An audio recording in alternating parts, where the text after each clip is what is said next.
So এখন কথা বলবো রোমানিয়ার ওয়ার্ক পারমিট ভিসার জন্য আপনারা যখন এম্বাসি অ্যাপয়েন্টমেন্ট নেবেন তখন আপনাদের কি ডকুমেন্টস লাগে বা কি ডকুমেন্টস সাথে নিয়ে আপনারা ফিজিক্যালি এম্বাসিতে যাবেন। তো সেটা হচ্ছে এটা ডিপেন্ড করে আসলে আপনার এজেন্ট আপনাকে কিভাবে গোছাই দিচ্ছে বা কিভাবে সে কি পেপারস আপনাকে দিচ্ছে। আপনার সাপোর্টিং ডকুমেন্টস আপনার কি আছে সাথে সেটার উপর। তো প্রথমে লাগবে হচ্ছে নাম্বার 1 আপনার পাসপোর্ট কপি। নাম্বার 2 হচ্ছে আপনার মালয়েশিয়ার ভিসা কপি। নাম্বার 3 হচ্ছে আপনার রোমানিয়া ওয়ার্ক পারমিট।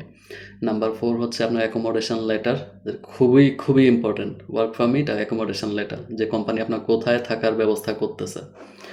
তারপর নাম্বার 5 হচ্ছে আপনার ছবি। নাম্বার 6 হচ্ছে যেগুলো সাপোর্টিং ডকুমেন্টস, আপনার পুলিশ ক্লিয়ারেন্স লাগবে, আপনার ইন্স্যুরেন্স লাগবে, ইন্স্যুরেন্সটা খুবই ইম্পর্টেন্ট। তারপর নাম্বার 7 হচ্ছে আপনার একটা সিভি লাগবে। আপনি যেই ওয়ার্ক পারমিট, যেই কাজের উপর দক্ষতা আপনি দেখাইছেন, যেটার উপর আপনার ওয়ার্ক পারমিট বের হয়েছে, সেটার উপর ডিপেন্ড করে একটা সিভি লাগবে। তো সিভিটা অনেকে দেয় কিনা আমি জানি না, বাট প্রপারলি যদি আপনি ডকুমেন্টস রেডি করতে চান তাহলে একটা সিভি অবশ্যই আপনার দিতে হয়। তারপর হচ্ছে কোম্পানি এনওসি। তো কোম্পানি এনওসিটা হয়তো আপনারা কোম্পানি থেকে অরিজিনালটা আপনি নিতে পারেন না, অনেকে কোম্পানি সেটা দেয় না। তো এক্ষেত্রে অনেকে বানিয়ে দিয়ে ফেলে, এগুলা খুব একটা ভেরিফাই করে না ওরা। তারপরেও যে প্রপারলি ডকুমেন্টস রেডি করার সময় সেটা দেওয়া থাকে আর কি, কোম্পানি এনওসি লেটার মালয়েশিয়া।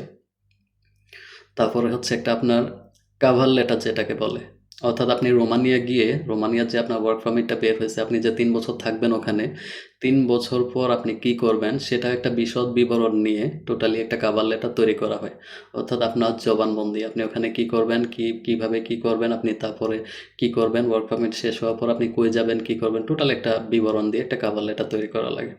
তো এটা হচ্ছে প্রপার ডকুমেন্ট, হ্যাঁ। আর আদার্স আর কিছু আমার মনে হয় না লাগে।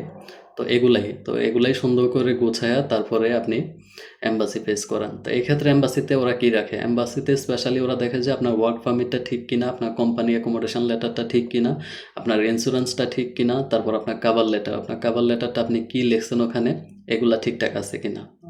তো সব কিছু মিলে যদি ওদের মনোপুত হয় তাহলে ওরা ভিসাটা অ্যাপ্রুভ করে।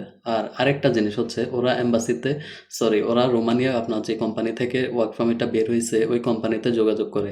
এখন এটা সবার ক্ষেত্রে যোগাযোগ করে কিনা আমি শিওর না, বাট ওই কোম্পানিতে মেইল করে অথবা যোগাযোগ করার চেষ্টা করে। ওই কোম্পানির ডিটেলস ওরা চেক করে যে ওই কোম্পানির আসলেই এই ফরেন ওয়ার্কার নেওয়ার সক্ষমতা আছে কিনা, বা তাদের ভ্যাট ট্যাক্স সব কিছু প্রপারলি পেইড কিনা, সব কিছু ভেরিফাই করে।